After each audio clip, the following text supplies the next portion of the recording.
सरकार लाई है विद्यार्थियों के लिए डिजिटल लाइब्रेरी। बच्चों के उज्जवल भविष्य के लिए बिहार सरकार है सदा अग्रसर और तैयार। कक्षा 1 से कक्षा 12 तक की सभी पाठ्य पुस्तक पूरक सामग्री एवं वीडियो अब शिक्षा विभाग बिहार सरकार द्वारा विकसित पोर्टल पर है उपलब्ध। अध्ययन सामग्री देखने के लिए BEPCLOTS.bihar.gov.in पर विजिट करें अथवा एंड्रॉइड मोबाइल पर गूगल प्ले स्टोर से E-LOTS ऐप डाउनलोड करें। शिक्षकों, अभिभावकों एवं बच्चों से अनुरोध है कि इस ई-लाइब्रेरी का अधिक से अधिक लाभ उठाएं और अपनी पढ़ाई जारी रखें। हेलो बच्चों, कैसे हैं आप और कैसी चल रही है आपकी पढ़ाई? ये तो बहुत अच्छी बात है कि हम लोग प्रतिदिन सुबह 9 बजे से 10 बजे अपनी कॉपी और कलम के साथ मेरा दूरदर्शन मेरा विद्यालय कार्यक्रम देखने के लिए तैयार रहते हैं, जहां क्लास 6 से 8 की पढ़ाई होती है और साथ साथ कुछ अन्य रोचक जानकारियां भी हमें मिलती हैं। कार्यक्रम में बताई जा रही इम्पोर्टेंट पॉइंट्स को हम नोट भी करते हैं ताकि बाद में उनका रिवीजन कर सकें। और हाँ बच्चों, एक बात और, हम लोग जो भी चीज़ें मेरा दूरदर्शन मेरा विद्यालय कार्यक्रम में सीखते हैं उसका अध्ययन अपनी किताब में ज़रूर करें। इससे उन चैप्टर्स को हम पूरी तरह समझ पाएंगे। तो आज हम लोग सबसे पहले जानेंगे चंपारण सत्याग्रह से जुड़ी बातों को। उसके बाद पढ़ाई करेंगे गणित की, जिसमें सबसे पहले क्लास 6 में जिस चैप्टर का अध्ययन करेंगे उसका नाम है दंड आलेख। उसके बाद क्लास 7 और 8 में हम लोग समझेंगे घूर्णन समिति को। फिर हम भारत में उद्यमी बनने की रोमांचक कहानियां सीरीज के अंतर्गत आज फिर देखेंगे एक प्रेरणादायक कहानी। तो चलिए शुरू करते हैं आज की गणित की क्लास मेरा दूरदर्शन मेरा विद्यालय के साथ। साहब और अल्बर्ट गेट से मिले। दोनों मुलाकातें सफल रहीं और चंपारण के किसानों के दुख को जांचने के लिए एक आयोग बनाया गया। आयोग की जांच से निकलकर आया कि किसान बहुत समय से दुख झेल रहे हैं और यह शिकायत सही थी। रैयतों के साथ मारपीट भी होती थी। गांधी जी को लगा कि नील की खेती दुनिया से विदा हो रही है। गांधी जी का ध्यान किसानों को नील की खेती से मुक्ति दिलाने तथा किसानों से हो रही ज्यादा लगान वसूली को वापस करने का था। गांधी जी ने कहा, करारनामे भी जोर जबरदस्ती से बहला फुसला कर कराए गए थे।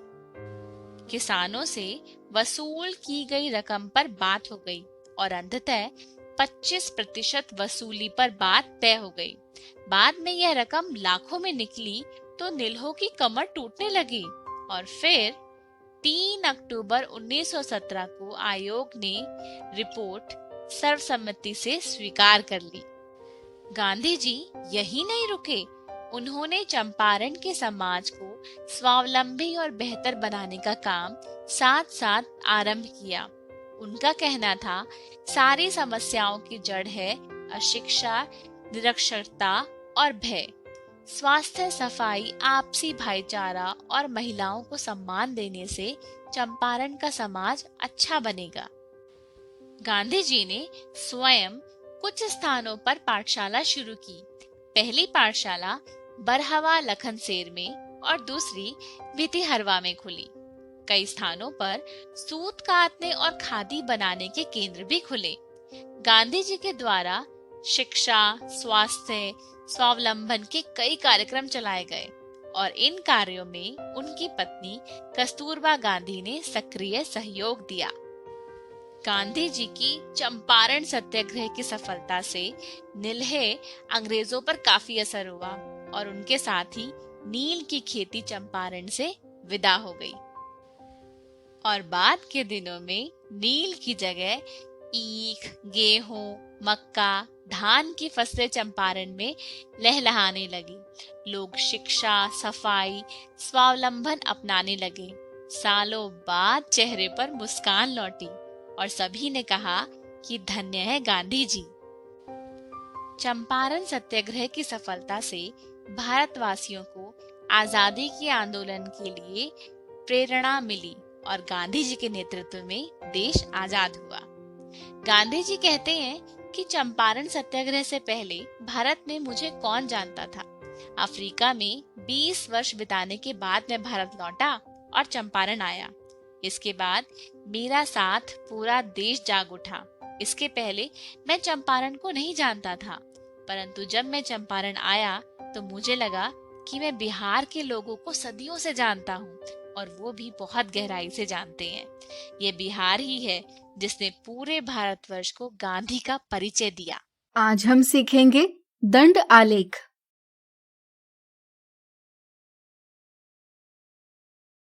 पिछले वीडियो में हमने सीखा कि चित्रालेख यानी पिक्टोग्राफ क्या होता है एवं उसे कैसे खींचा जाता है।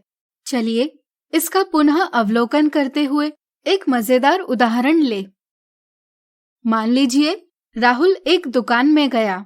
उसने 80 रुपए की एक किताब खरीदी, 18 रुपए की एक नोटबुक खरीदी और 2 रुपए की चॉकलेट खरीदी। क्या आप दी स्थिति के लिए चित्रालेख बना पाएंगे? वीडियो रोककर प्रयास कीजिए। दी स्थिति के लिए चित्रालेख बनाते समय आपके सामने कुछ कठिनाइयां जरूर उपस्थित हुई होगी, जैसे संकेत का मान क्या होना चाहिए। यदि आप संकेत का मान छोटी संख्या जैसे 5 रुपए लेते हैं तो आपको 2 रुपए और 18 रुपए निरूपित करने में आसानी होगी, लेकिन 80 रुपए निरूपित करने में कई संकेत बनाने की कठिनाई होगी। और यदि आप संकेत का मान बड़ी संख्या लेते हैं जैसे 40 रुपए, तो आप 80 रुपए को आसानी से निरूपित कर पाएंगे, लेकिन 2 रुपए और 18 रुपए निरूपित करने में कठिनाई होगी। इसी के साथ ऐसी कई कठिनाइयों को दूर करने के लिए हमें दंड आलेख यानी बार ग्राफ सहायता करते हैं। दी स्थिति के लिए दंड आलेख इस प्रकार दर्शाया जाएगा। यह दंड आलेख राहुल द्वारा विभिन्न वस्तुओं के लिए व्यय की गई धनराशि को दर्शाता है। दंड आलेख में 2 अक्ष होते हैं, क्षैतिज यानी हॉरिजॉन्टल यानी एक्स अक्ष एवं ऊर्ध्वाधर यानी वर्टिकल यानी वाई अक्ष। यहाँ हमने क्षैतिज अक्ष पर वस्तु का नाम दर्शाया है और ऊर्ध्वाधर अक्ष पर संख्यांक दर्शाए हैं जो वस्तु का मूल्य निरूपित करते हैं। यहाँ पैमाना यानी स्केल है 1 इकाई बराबर 10 रुपए। इसका अर्थ है कि 1 इकाई लंबाई द्वारा 10 रुपए निरूपित होंगे और वस्तु का मूल्य दर्शाने के लिए इस प्रकार समान दूरी यानी यूनिफॉर्म डिस्टेंस पर समान चौड़ाई यानी यूनिफॉर्म विड्थ के ऊर्ध्वाधर खाने यानी बॉक्स खींचे गए हैं। ये दंड कहलाते हैं। यह आवश्यक नहीं कि दंड आलेख ऊर्ध्वाधर ही हो, अपितु हम क्षैतिज यानी एक्स अक्ष एवं ऊर्ध्वाधर यानी वाई अक्ष की स्थितियां परस्पर बदलकर दंड आलेख क्षैतिज रूप से भी दर्शा सकते हैं। दंड की लंबाई दी हुई संख्या को निरूपित करती है। जैसे यहाँ हम देख सकते हैं कि पहला दंड किताब का मूल्य 80 रुपए निरूपित करता है। दूसरा दंड नोटबुक का मूल्य 18 रुपए निरूपित करता है, जबकि तीसरा दंड चॉकलेट का मूल्य 2 रुपए निरूपित करता है। इस प्रकार हम कह सकते हैं कि आंकड़ों को निरूपित करने की चित्रीय विधि जिसमें समान दूरी पर समान चौड़ाई के क्षैतिज या ऊर्ध्वाधर दंड खींचकर आंकड़ों को प्रस्तुत किया जाता है, दंड आरेख यानी बार डायग्राम या दंड आलेख यानी बार ग्राफ कहलाता है। जरा सोचिए, आप दंड आलेख से कौन कौन सी सूचना प्राप्त कर सकते हैं? बिल्कुल सही, दंड आलेख से हम अलग अलग प्रकार की सूचनाएं प्राप्त कर सकते हैं, जैसे संख्या ज्ञात करने के लिए, तुलना करने के लिए इत्यादि। आज हमने सीखा दंड आलेख। अगले वीडियो में हम सीखेंगे दंड आलेख कैसे खींचा जाता है। आज हम सीखेंगे दंड आलेख कैसे खींचा जाता है।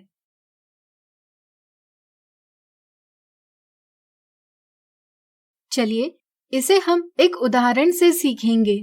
मान लीजिए किसी कक्षा में विद्यार्थियों की पसंद के आधार पर सबसे पसंदीदा खेल पता करने के लिए निम्नलिखित सारणी बनाई गई। चलिए इन आंकड़ों को दंड आलेख यानी बार ग्राफ में निरूपित करें। हालांकि हम कोरे कागज पर दंड आलेख खींच सकते हैं, लेकिन आलेख कागज का प्रयोग अधिक सुविधा प्रदान करता है।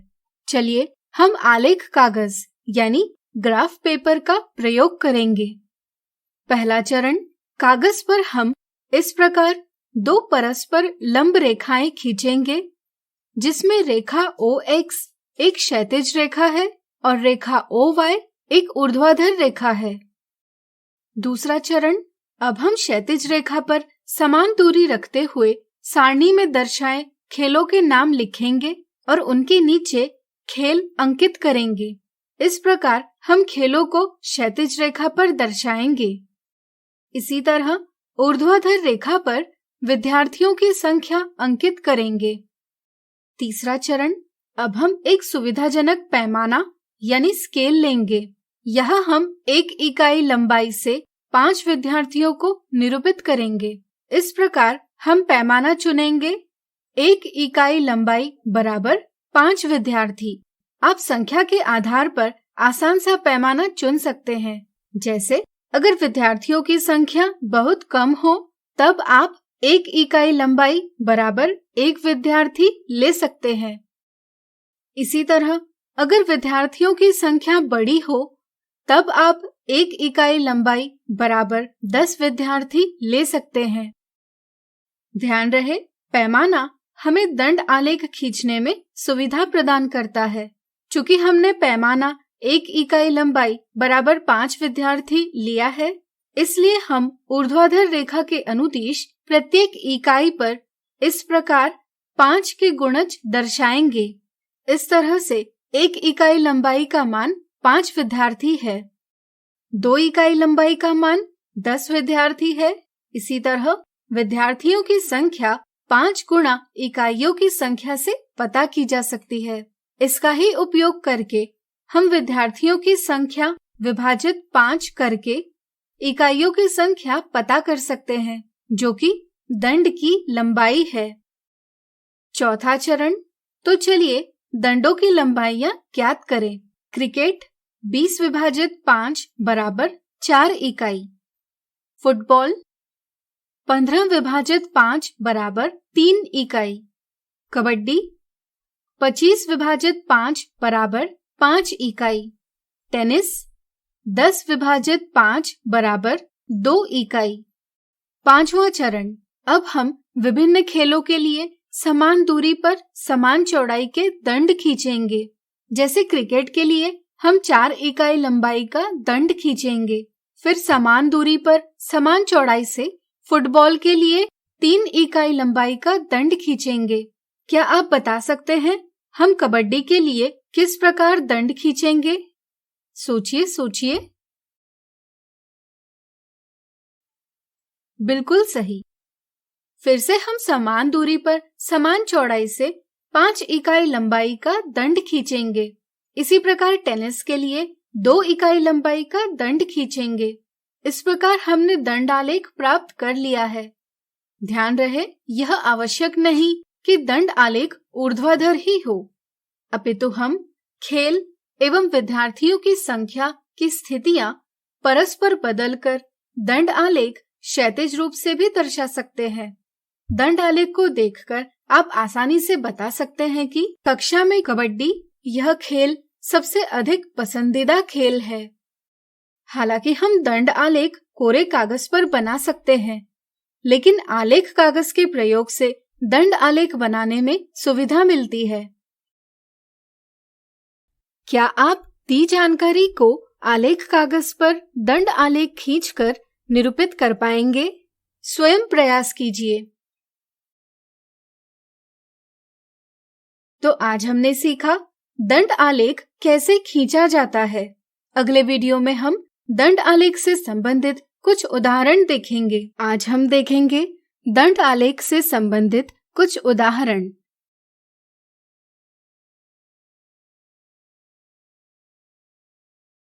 नीचे एक दंड आलेख यानी बार ग्राफ दिया गया है। यह आलेख सोमवार से शनिवार तक एक फल विक्रेता द्वारा की गई सेब की बिक्री को दर्शाता है। यह आलेख पढ़कर निम्नलिखित प्रश्नों के उत्तर प्राप्त कीजिए। पहला सवाल, इस दंडालेख यानी बार ग्राफ का पैमाना यानी स्केल क्या है? हम देखते हैं कि यहाँ पैमाना है 1 इकाई लंबाई बराबर 1 किलोग्राम। दूसरा सवाल, कौन से दिन सबसे अधिक सेब की बिक्री हुई है? दिए गए दंडालेख से हम देखते हैं कि गुरुवार के दिन पर बना दंड सबसे अधिक लंबाई का है, इसलिए हम कह सकते हैं कि गुरुवार के दिन सेब की सबसे अधिक बिक्री हुई है। तीसरा सवाल, फल विक्रेता ने सोमवार और मंगलवार को कुल कितने किलोग्राम सेब बेचे? सोमवार के लिए दंड की 9 इकाई परिकल्पित की गई है और मंगलवार के लिए 10 इकाई परिकल्पित की गई है। हमें यह पैमाना दिया गया है कि 1 इकाई यह 1 किलोग्राम सेब के बराबर है। मतलब सोमवार के दिन 9 किलोग्राम और मंगलवार के दिन 10 किलोग्राम सेब की बिक्री हुई। यानी कि सोमवार और मंगलवार की कुल बिक्री प्राप्त करने के लिए हम इन 2 दिनों की बिक्री का जोड़ करेंगे, जो कि होगा 19 किलोग्राम। इससे हम यह कह सकते हैं कि फल विक्रेता ने सोमवार और मंगलवार को कुल 19 किलोग्राम सेब बेचे।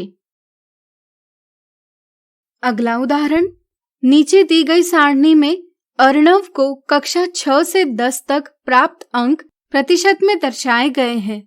अपनी पसंद का पैमाना चुनते हुए निम्नलिखित सूचना के लिए एक दंडालेख खींचिए।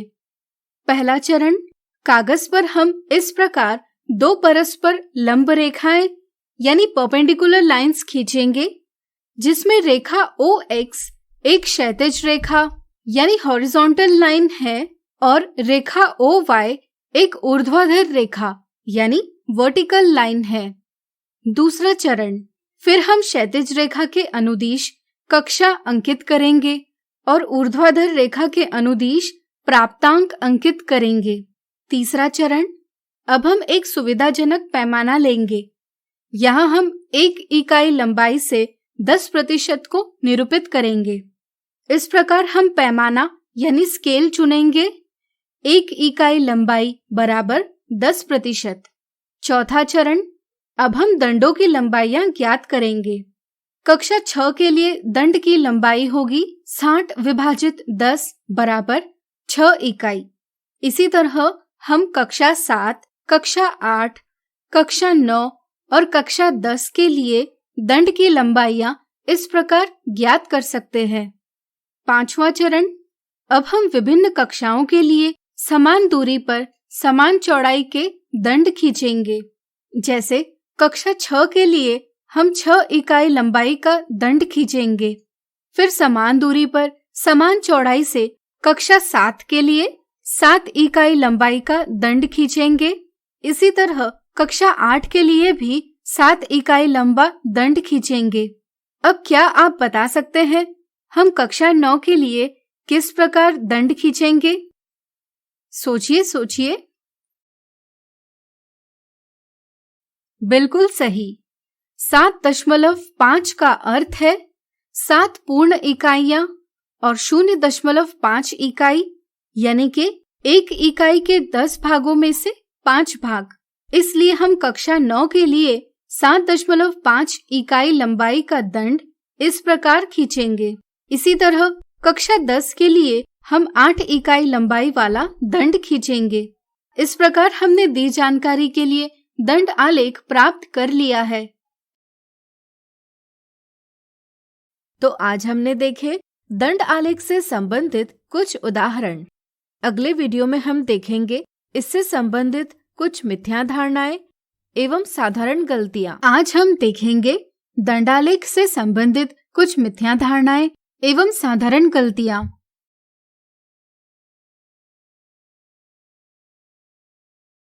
मिथ्या धारणा 1, निम्न में से कौन सी आकृति दंड आलेख यानी बार ग्राफ है, यह ज्ञात कीजिए।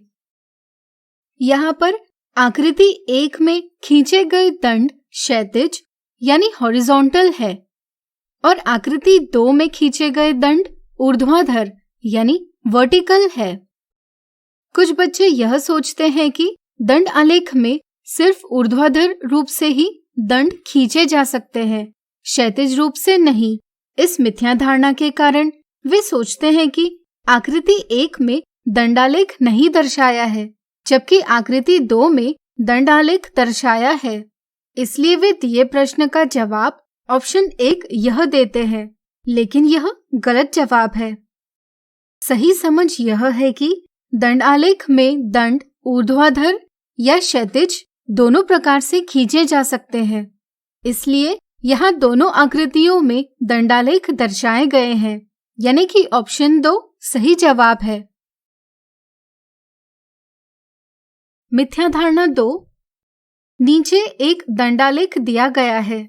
यह आलेख एक गांव में जून से सितंबर के बीच हुई बारिश को दर्शाता है। यह आलेख पढ़कर पता कीजिए कि गांव में सितंबर के महीने में कितनी बारिश हुई। कुछ बच्चे दंडालेख में दी गई इकाई यानी यूनिट को नजरअंदाज करके सिर्फ खाने यानी बॉक्स गिनकर जवाब देते हैं। जैसे यहाँ उन्हें जवाब प्राप्त होता है 9 मिलीमीटर, जो कि एक गलत जवाब है।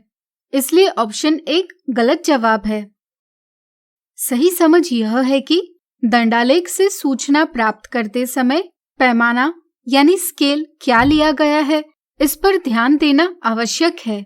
जैसे यहाँ 1 इकाई बराबर 100 मिलीमीटर है, मतलब 1 इकाई लंबाई 100 मिलीमीटर बारिश को दर्शाती है। सितंबर के दंड की ऊंचाई 9 खाने हैं, यानी कि सितंबर महीने में 9 गुणा 100 मिलीमीटर बराबर 900 मिलीमीटर बारिश हुई, यानी कि ऑप्शन 2 सही जवाब है। अब चलिए एक उदाहरण के माध्यम से दंड आलेख खींचते समय की जाने वाली कुछ गलतियों के बारे में जानते हैं। सवाल, विभिन्न वर्षों में एक दुकानदार द्वारा बेची गई टीवी की कुल संख्या निम्न सारणी में दर्शाई गई है। अपनी पसंद का पैमाना चुनकर दी गई जानकारी को दंडालेख द्वारा प्रदर्शित कीजिए। गलती 1, कुछ बच्चे दंडालेख का पैमाना चुनते वक्त योग्य पैमाना नहीं चुनते। जैसे मान लीजिए 1 इकाई लंबाई बराबर 100 टीवी लेकर वे दंड खींचने का प्रयास करते हैं। वे इस प्रकार दंड की लंबाइयां प्राप्त करते हैं और दंडालेख खींचने का प्रयास करते हैं। हालांकि वे दंड आलेख सही प्रकार से बना पाते हैं, लेकिन दंडों की लंबाइयां बहुत छोटी होने के कारण उन्हें दंड खींचने में काफी कठिनाई होती है। यहाँ हम देखते हैं कि सभी संख्याएं 10 की गुणज है, इसलिए हम 1 इकाई लंबाई बराबर 10 टीवी ले सकते हैं। इससे हमें दंडों की लंबाइयां इस प्रकार प्राप्त होगी। अतः हम इस प्रकार आसानी से दंड आलेख खींच सकते हैं। गलती 2, कुछ बच्चे दंडालेख के क्षैतिज रेखा और ऊर्ध्वाधर रेखा को नाम नहीं देते। इसी तरह वे पैमाना नहीं लिखते। वे रेखाओं को नाम देना या पैमाना लिखना जरूरी नहीं समझते या उन्हें लिखना भूल जाते हैं। इस तरह की साधारण गलतियों के कारण दंडालेख से जानकारी हासिल करने में कठिनाई आती है। इसलिए ध्यान रहे, दंडालेख पर पैमाना दर्शाना आवश्यक है। साथ ही साथ क्षैतिज व ऊर्ध्वाधर रेखाओं पर क्या लिखा जा रहा है, उनके उचित नाम दर्शाना भी आवश्यक है। गलती 3, कुछ बच्चे दंड खींचते समय उनकी चौड़ाई समान नहीं रखते। इसी तरह कुछ बच्चे दंडों के बीच की दूरी समान नहीं रखते। हमें यह ध्यान रखना चाहिए कि सभी दंडों की चौड़ाई समान होनी चाहिए। एवं दंडों के बीच की दूरी भी समान होनी चाहिए। तो आज हमने देखी दंड आलेख से संबंधित कुछ मिथ्या धारणाएं एवं साधारण गलतियां।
आज हम सीखेंगे घूर्णन सममिति।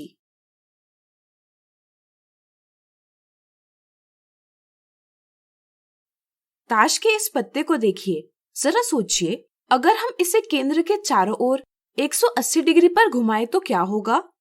हमें हूबहू पहले जैसी ही आकृति दिखाई देगी। आपने हवाई चक्री के साथ जरूर खेला होगा। अगर इसे भी हम केंद्र के चारों ओर घुमाते हैं तो कुछ स्थितियों में हूबहू पहले जैसी ही आकृति प्राप्त होती है। अब रंगोली के इस चित्र को देखिए, अगर हम इसे भी केंद्र के चारों ओर घुमाएं तो हमें कुछ स्थितियों में हूबहू पहले जैसी आकृति प्राप्त होती है। इसी तरह कई ऐसे आकार हैं जिन्हें घुमाने पर हमें पहले जैसी ही आकृति दिखाई देती है। हम कहते हैं कि ऐसी आकृतियों में घूर्णन सममिति है, यानी रोटेशनल सिमेट्री है। आज हम घूर्णन सममिति की समझ बनाएंगे। इस आकृति को देखिए, यह 4 पंखुड़ियों वाले फूल की आकृति है। हम इसे इस प्रकार केंद्र के चारों ओर घुमा सकते हैं। जब कोई वस्तु घूमती है तो हम कहते हैं कि वह घूर्णन यानी रोटेशन कर रही है। घूर्णन करने से इस आकृति के माप या आकार में कोई भी परिवर्तन नहीं हो रहा। इसी तरह जब कोई वस्तु घूर्णन करती है तो उसके आकार एवं माप में परिवर्तन नहीं होता। यहाँ हम देखते हैं कि फूल की यह आकृति एक निश्चित बिंदु के चारों ओर घूर्णन कर रही है। घूर्णन वस्तु को जिस निश्चित बिंदु के चारों तरफ घुमाता है उसे हम घूर्णन का केंद्र यानी सेंटर ऑफ रोटेशन कहते हैं। जैसे यहाँ हम इस आकृति के घूर्णन के केंद्र को इस प्रकार दर्शाएंगे। कोई भी आकृति 2 दिशाओं में घूर्णन कर सकती है। जब आकृति घड़ी की सुइयों की दिशा में घूर्णन करती है तो हम कहते हैं वह दक्षिणावर्त घूर्णन यानी क्लॉकवाइज रोटेशन कर रही है। इसी तरह जब आकृति घड़ी की सुइयों की विपरीत दिशा में घूर्णन करती है तब हम कहते हैं कि वह वामावर्त घूर्णन यानी एंटी क्लॉकवाइज रोटेशन कर रही है। यह आवश्यक नहीं कि वस्तु हमेशा पूरा चक्कर लगाते हुए यानी कि 360 डिग्री के कोण में ही घूर्णन करे, बल्कि हम इसे किसी कोण के लिए भी घुमा सकते हैं। जैसे हम इसे 1/4 चक्कर के लिए घुमाएंगे। 1/4 चक्कर के दौरान आकृति 90 डिग्री के कोण से घूर्णन करती है। इसी तरह अगर आकृति को आधे चक्कर के लिए घुमाया जाए तो आकृति 180 डिग्री के कोण का घूर्णन करती है। इस प्रकार घूर्णन के दौरान घूमे गए कोण को हम घूर्णन कोण यानी एंगल ऑफ रोटेशन कहते हैं। अब इस आकृति को देखिए। मान लीजिए आकृति की यह प्रारंभिक स्थिति है। पंखुड़ियों को पहचानने के लिए हम इस पंखुड़ी पर एक छोटा सा चिन्ह बनाएंगे। मान लीजिए यह आकृति घूर्णन केंद्र के परित यानी चारों ओर 90 डिग्री का घूर्णन करती है। ऐसी स्थिति में हम देखते हैं कि आकृति पहले जैसी ही है। ऐसा लगता है मानो आकृति घूमी ही नहीं, यानी कि 90 डिग्री का घूर्णन करने से पहले की आकृति 90 डिग्री का घूर्णन करने के बाद की आकृति से सर्वांगसम यानी कॉन्ग्रुएंट है। अगर घूर्णन के बाद आकृति पहले आकृति जैसी ही दिखाई देती है, यानी कि पहले आकृति से सर्वांगसम होती है, तो हम कहते हैं कि आकृति में घूर्णन सममिति है। इसलिए 90 डिग्री के घूर्णन कोण पर हमें आकृति में घूर्णन सममिति यानी रोटेशनल सिमेट्री दिखाई देती है। क्या आप बता सकते हैं कि आकृति 90 डिग्री कोण के अलावा और कौन से कोण का घूर्णन करे जिससे हमें आकृति पहले जैसी ही दिखाई देगी? सोचिए सोचिए। बिल्कुल सही। 90 डिग्री कोण के अलावा अगर आकृति 180 डिग्री, 270 डिग्री या 360 डिग्री इनमें से किसी कोण में भी घूर्णन करे तो हमें पहले जैसी ही आकृति दिखाई देती है, यानी कि पहले स्थिति की आकृति की सर्वांगसम आकृति प्राप्त होती है। इसलिए हम कह सकते हैं कि इस आकृति के एक पूरे चक्कर में यानी 360 डिग्री के घूर्णन के दौरान हमें ऐसी 4 स्थितियां प्राप्त होती है जब पहले आकृति की सर्वांगसम आकृति प्राप्त होती है। एक पूर्ण चक्कर के दौरान आकृति अपने पहले की स्थिति में कितनी बार सर्वांगसम दिखाई देती है उसे घूर्णन का क्रम यानी ऑर्डर ऑफ रोटेशन कहते हैं। चूंकि यहाँ एक पूर्ण चक्कर में आकृति अपने पहले स्थिति में 4 बार सर्वांगसम दिखाई देती है, इसलिए हम कह सकते हैं कि इस आकृति में क्रम 4 यानी ऑर्डर 4 की घूर्णन सममिति है। अब आप इस त्रिभुज को देखिए। इसकी सभी भुजाएं बराबर नहीं हैं एवं सभी कोण भी बराबर नहीं हैं। क्या इस त्रिभुज में घूर्णन सममिति है? सोचिए सोचिए। चलिए हम बताते हैं। जब हम इस त्रिभुज को 360 डिग्री यानी पूर्ण चक्कर के लिए घुमाते हैं, केवल उसी स्थिति में हमें इस त्रिभुज का सर्वांगसम त्रिभुज प्राप्त होता है। हम कह सकते हैं कि इस त्रिभुज में क्रम 1 यानी ऑर्डर 1 की घूर्णन सममिति है। साधारणतः प्रत्येक आकृति 360 डिग्री के घूर्णन के बाद फिर से अपने पहले की स्थिति में आ जाती है, यानी कि 0 डिग्री के घूर्णन पर आ जाती है, मानो घूर्णन हुआ ही नहीं। इसलिए प्रत्येक आकृति में क्रम 1 की घूर्णन सममिति होती है। उम्मीद है अब आपको घूर्णन सममिति की अच्छी समझ बन गई होगी। आज हमने सीखा घूर्णन सममिति। अगले वीडियो में हम देखेंगे इससे संबंधित कुछ उदाहरण। आज हम देखेंगे घूर्णन सममिति से संबंधित कुछ उदाहरण।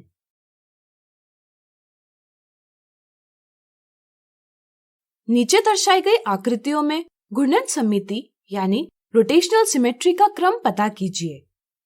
हम जानते हैं कि एक पूर्ण चक्कर के दौरान आकृति अपने पहले की स्थिति से कितनी बार सर्वांगसम दिखाई देती है उसे घूर्णन का क्रम यानी ऑर्डर ऑफ रोटेशन कहते हैं। चलिए पहली आकृति पर विचार करें। हमारी सुविधा के लिए हम यहाँ एक बिंदु अंकित करेंगे। अगर यह आकृति दर्शाए घूर्णन के केंद्र के चारों ओर घूर्णन करती है तो वह 180 डिग्री कोण के घूर्णन पर एक बार और 360 डिग्री कोण के घूर्णन पर दूसरी बार पहली स्थिति की आकृति से सर्वांगसम दिखाई देती है। हम कह सकते हैं कि पहली आकृति में क्रम 2 की घूर्णन सममिति है। चलिए अब दूसरी आकृति पर विचार करें।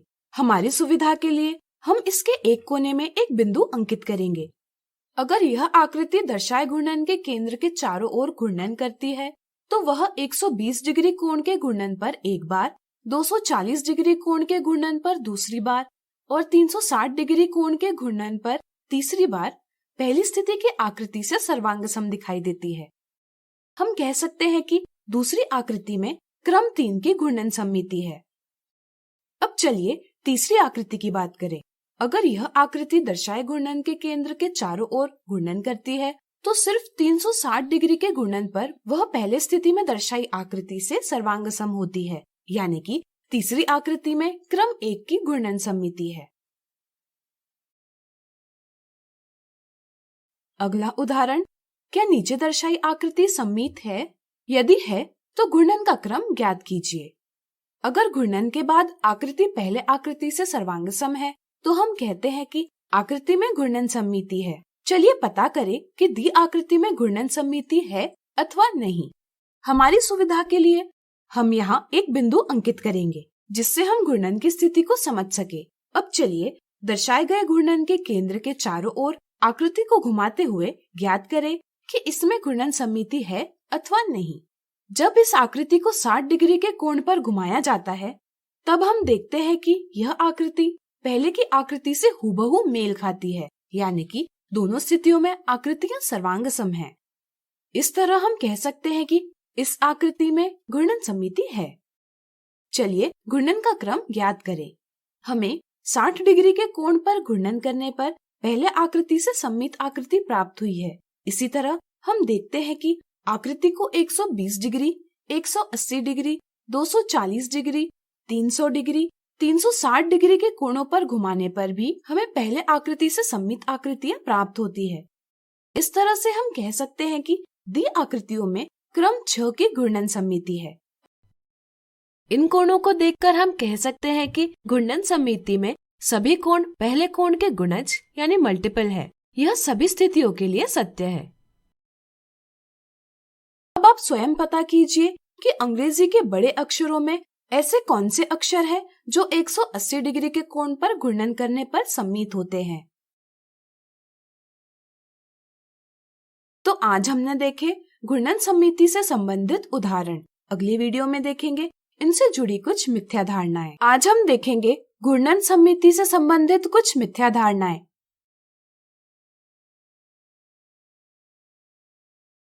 मिथ्या धारणा 1, एक वृत्त यानी सर्कल में घूर्णन का क्रम यानी ऑर्डर ऑफ रोटेशन क्या होता है?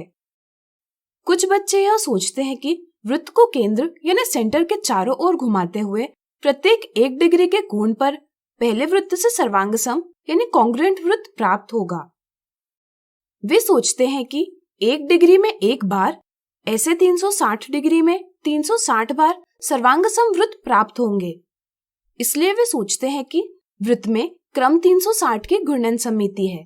इस गलत समझ के कारण ऑप्शन 1 यह गलत जवाब दिया जाता है।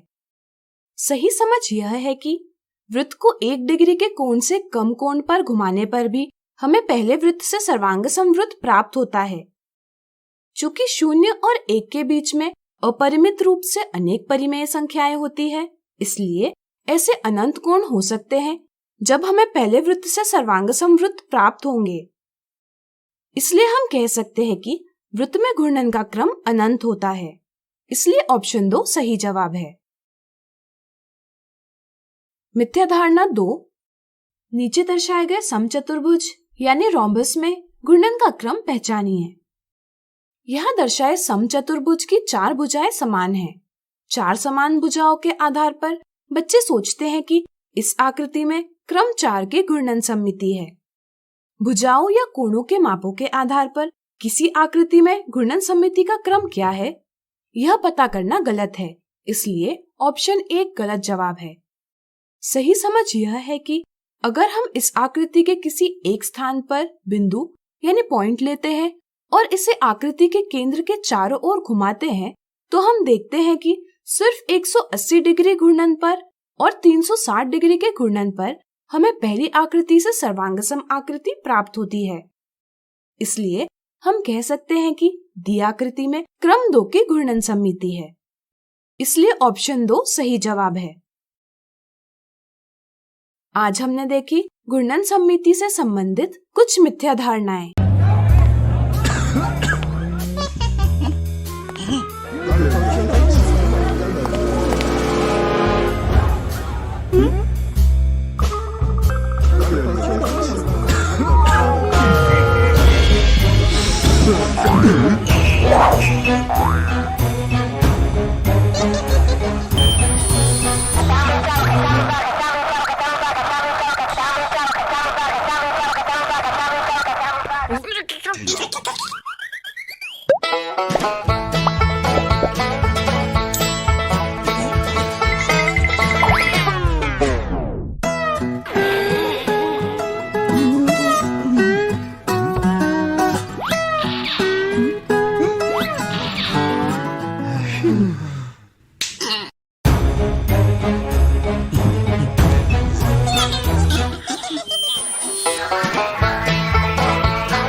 आपको पता है ये जो सिक्का है ना बड़ा कमाल का है। ये सिक्कों के दो पहलू होते हैं, हेड्स या टेल्स।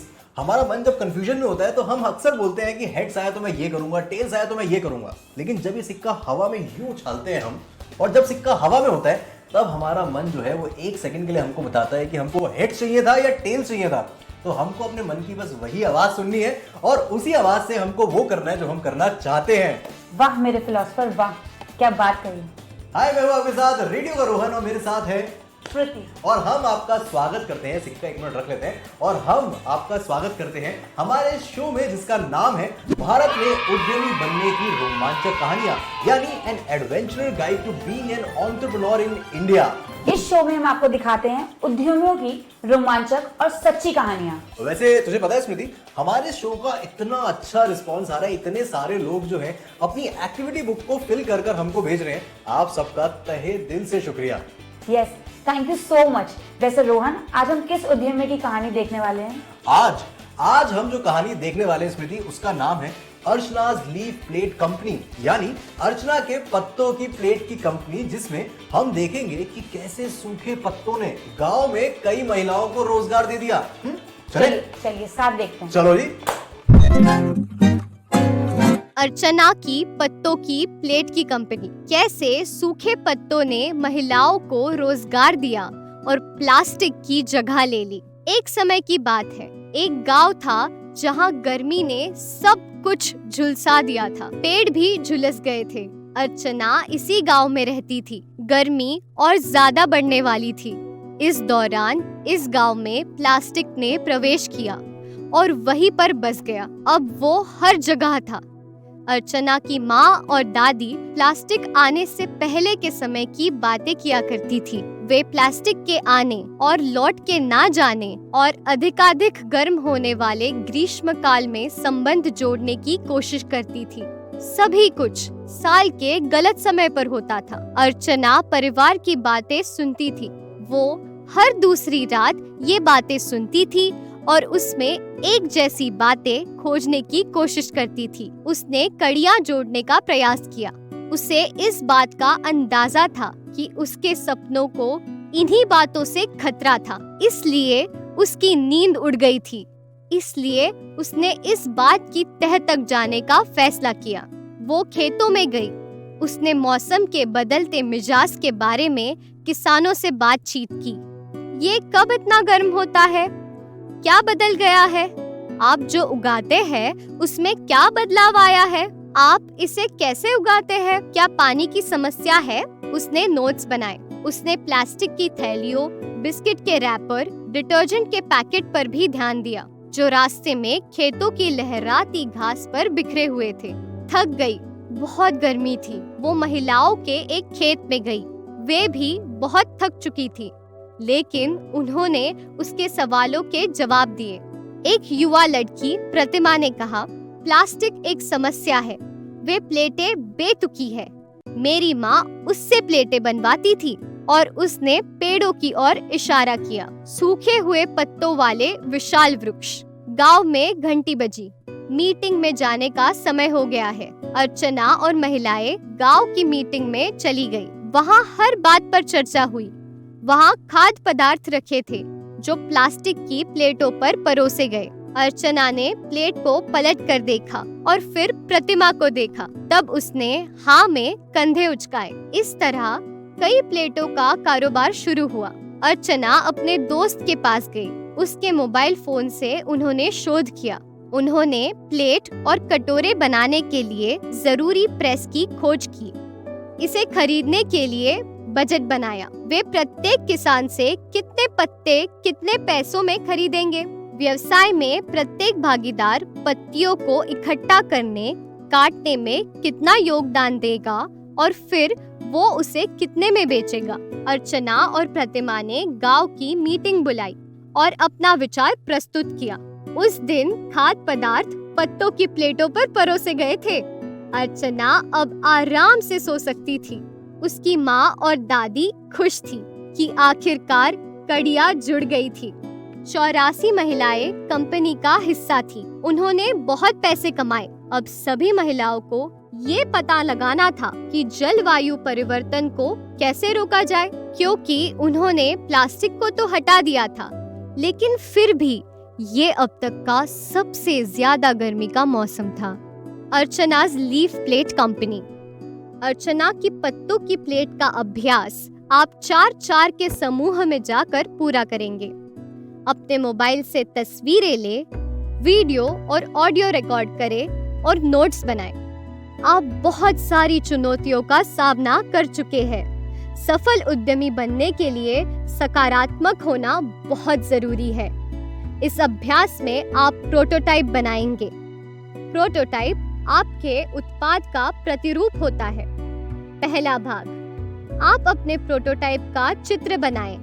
अगर वो कोई सेवा है तो उसके बारे में लिखें। अब उसका 3D मॉडल बनाएं। ये सुनिश्चित करें कि आप पर्यावरण हितैषी हैं। उस पर नोट्स जरूर बनाएं। दूसरा भाग, अब अपना प्रोटोटाइप आजमाएं। इसे अपने स्कूल में सबको दिखाएं। उनकी प्रतिक्रियाएं जानें। ये करने के बाद अगली गतिविधि पढ़ें और अपनी सफलता की राह में आगे बढ़ते रहे। वाह अर्चना, आपके लिए तालियां। बहुत ही अच्छा काम किया आपने। एक्चुअली में हम सब बोलते हैं प्लास्टिक गलत है, प्लास्टिक मत यूज करो, पर उसकी जगह क्या यूज करें? इस क्या का जवाब हमें अर्चना ने दिया और अर्चना के पत्तों की प्लेट की कंपनी ने हमको जवाब दे दिया। बिल्कुल। और रोहन, इस कहानी में वैसे तो कई कौशल दिखाए, पर कौन सा एक ऐसा कौशल है जिसके बारे में हमें बात करनी चाहिए? मुझे लगता है कि इस कहानी में से जो एक कौशल हमको सबके साथ डिस्कस करना चाहिए वो है बीइंग इनोवेटिव, यानी रचनात्मक होना। जिसका मतलब, चलिए पढ़ते हैं हमारी इस किताब के कौशलों वाले भाग में। मैं आपको पढ़ के सुनाता हूँ। तो रचनात्मक यानी बीइंग इनोवेटिव होने का मतलब है जब आप कुछ करने के लिए एक नया और बेहतर तरीका सोचते हैं तो यह लोगों को उत्साहित करता है। आखिरकार हर कोई बेहतर तरीके से जीना चाहता है, लेकिन उन्हें विश्वास कराने के लिए एक नया विचार, मॉडल, योजना और प्रोटोटाइप दिखाने की जरूरत है। अन्य लोगों को दिखाने के लिए आप आज क्या नया करेंगे। और इनोवेटिव होना किसी भी इंसान के लिए सबसे ज्यादा जरूरी है।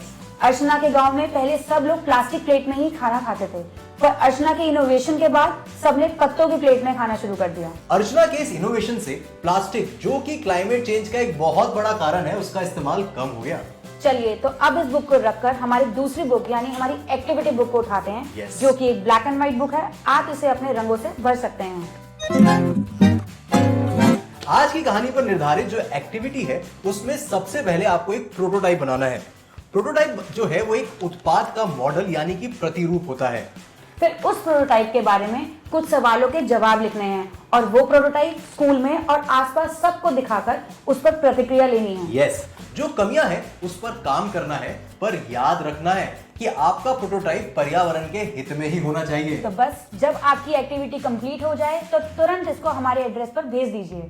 हमें इंतजार है। और अब जो है मैं जा रहा हूँ कुछ खाने, मुझे बहुत भूख लगी है और मैं प्लास्टिक की प्लेट में तो बिल्कुल नहीं खाऊंगा, मैं सिर्फ पत्तों की प्लेट में खाऊंगा। मैं भी। चलिए आपसे मिलेंगे अगले एपिसोड में एक नई उद्यमी की रोमांचक कहानी के साथ। यस, तब तक के लिए आप हमें अपनी एक्टिविटी बुक को कंप्लीट कर अपनी एक्टिविटीज भेजते रहिए हमारे इस एड्रेस पे। फिर होगी आपसे मुलाकात, तब तक के लिए बाय बाय। तो ये थी हमारी आज की कहानी। अब वक्त होता है इस कहानी पर निर्धारित आपके साथ एक क्विज खेलने का, और अगर आप इस क्विज के सही जवाब देंगे तो आप जीत सकते हैं हमारी ये बहुत ही रोमांचक किताब जिसका नाम है भारत में उद्यमी बनने की रोमांचक कहानियां। तो तैयार है आप? आपके साथ क्विज तो हम खेलेंगे, लेकिन उस क्विज के जवाब आप हमको इस नंबर पर भेज सकते हैं, या फिर अगर आप चाहें तो अपने मोबाइल में हमारी ऐप को डाउनलोड कीजिए और वहां पर जवाब दे दीजिए। तो चलिए शुरू करते हैं हमारा आज का क्विज। क्वेश्चन 1, क्या आपको लगता है कि महिलाएं घर का और बाहर का दोनों का काम साथ करने में सक्षम हैं? दूसरा सवाल, क्या पुरुषों की तुलना में महिलाओं को कम वेतन मिलता है? तीसरा क्वेश्चन, क्या आपने इनमें से किसी समस्या को हल किया है? चौथा सवाल, किसी भी समस्या को हल करने के लिए आप सबसे पहले किससे बात करते हैं? फिफ्थ क्वेश्चन, क्या आपको लगता है कि महिलाएं हर क्षेत्र में काम करने के लिए योग्य हैं? तो अब आप इन सभी सवालों के जवाब हमारे इस नंबर पर जल्दी से भेजिए, और अगर आप चाहें तो हमारी मोबाइल ऐप को भी डाउनलोड कर सकते हैं और उसमें भी खटाखट सारे जवाब जो है वो दे सकते हैं। तो चलिए शुरू हो जाइए। पहले 500 विद्यार्थी जो सही जवाब देंगे वो जीत सकते हैं हमारी ये दिलचस्प किताब जिसका नाम है भारत में उद्यमी बनने की रोमांचक कहानियां। तो देर किस बात की है, फोन उठाएं और कॉल करें।